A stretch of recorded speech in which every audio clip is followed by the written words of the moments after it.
충청북도 청주시 상당구에 위치한 충북 미래여성플라자 내의 여성 독립운동가 전시실. 조국의 광복을 위해 활동했지만 대부분의 여성 독립운동가들은 우리들의 기억에서 잊혀져 왔는데요. 오늘은 대한민국 100년의 뿌리 충북 여성 독립운동가들을 만나보려고 합니다. 이곳에서는 각자 자신만의 방법으로 독립을 위해 싸운 충북 여성 독립운동가들의 업적과 당시 상황들을 이야기하고 있습니다. 스며드는 뱃사이로 잠시 흩날리는 여우비. 그 당시의 눈물을 기억이라도 하는 것 같은데요. 노력과 헌신으로 이루어낸 광복을 염원하며 단재 신채호 선생의 묘소가 있는 고등이 마을에 도착을 했습니다.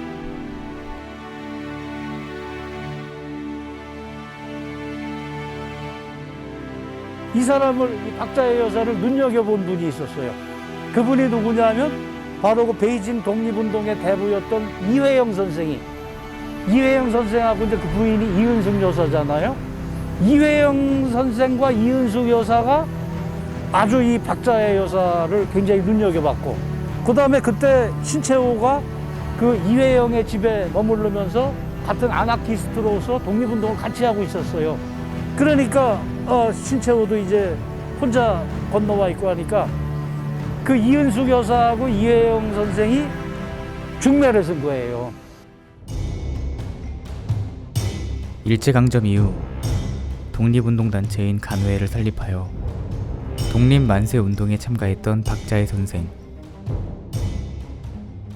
중국으로 망명하여 단재 신채호 선생을 만나 결혼을 하였습니다. 그래가지고 이 두 분이 1920년 4월 달에 이제 혼인을 하게 되죠. 아마 그 시기가 1920년부터 1924년까지 이분들이 함께 살아요. 베이징 그 교외에 있는 한 허름한 주택에 신혼 단칸방을 얻어가지고 거기에 사는데, 현장에서 독립운동하는데 먹고 살기가 힘드는데 처자식까지 데리고 독립운동할 수가 어렵잖아요. 그러니까 그때 신채호가 부인에게 국내로 들어가서 있으라. 그 박자의 여사는 너무 먹고 살기도 힘들고, 더군다나 신채호 선생은 일제에 의해서 지명수배자니까 굉장히 탄압도 받잖아요. 그러니까 먹고는 살아야 되겠기에 나중에 정말 36년에 신채호 선생이 죽고 난 뒤에 박자의 여사가 남편의 영전에라는 그런 일종의 제문을 잡지에 기고를 해요. 그때 남편 돌아가고 나자마자 그 제문을 대신해서 가신님 영전에라는 그 글을 쓰는데, 정말 그 국내에 자기가 어린아이들 데리고 살을 때 어려웠던 것들, 굶는 것보다 더 힘들었던 게 방세 독촉이었다, 뭐 이런 얘기들. 그러니까 너무 힘들으니까 박자해 산파라는 그 조산소를 열어요. 될 리가 없죠. 일제가 뭐 계속 그 감시하고 탄압하니까.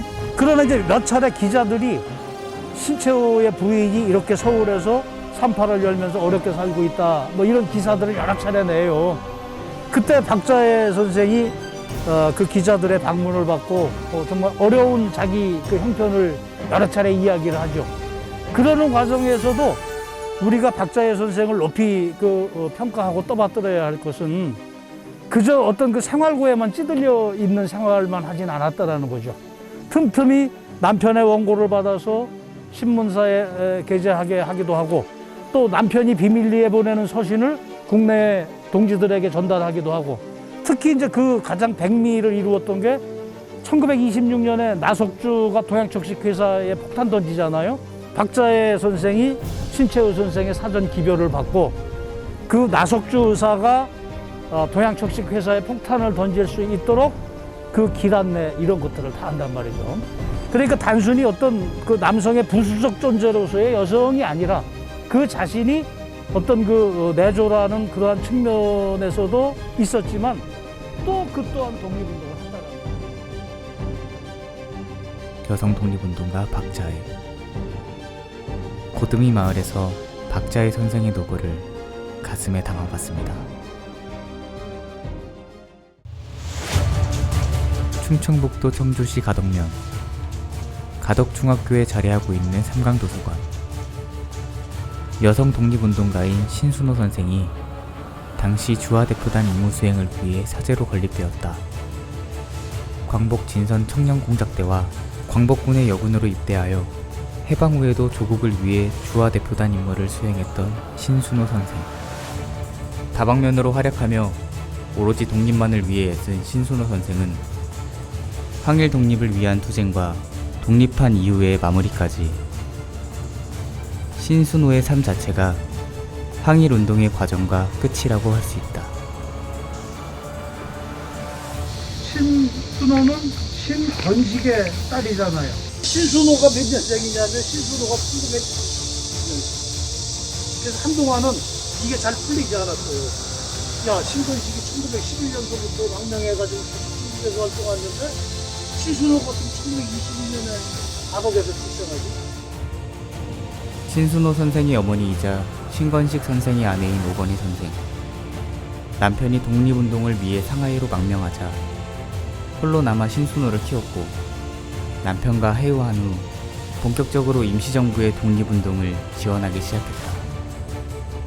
이게 풀리지 않았는데 그 동아일보를 쓰는데 1921년에 성으로부터 밀명을 받고 국내로 들어오다가 붙잡혀서 신의주경찰서에 붙잡혀가지고 엄청 고문당하다가 여기 국내로 와서 1921년 초에 다시 비밀리에 자기가 망명을 한다. 그러니까 21년부터 22년 초까지 잠깐 고향에 와 있는 동안에 딸이 생긴 거예요. 그게 신순호가 있어요. 신순호 선생의 사촌이었던 신창희 선생 역시 임시정부의 여성 동지들과 함께 임시정부의 요인들의 식사와 살림을 도맡아 이들이 독립운동에 전념할 수 있도록 지원했다.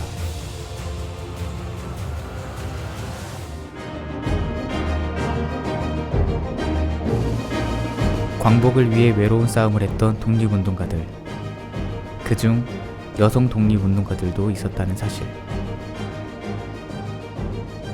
나라의 광복을 위한 여성 독립운동가로서 그들의 애국심을 우리는 기억해야만 할 것입니다.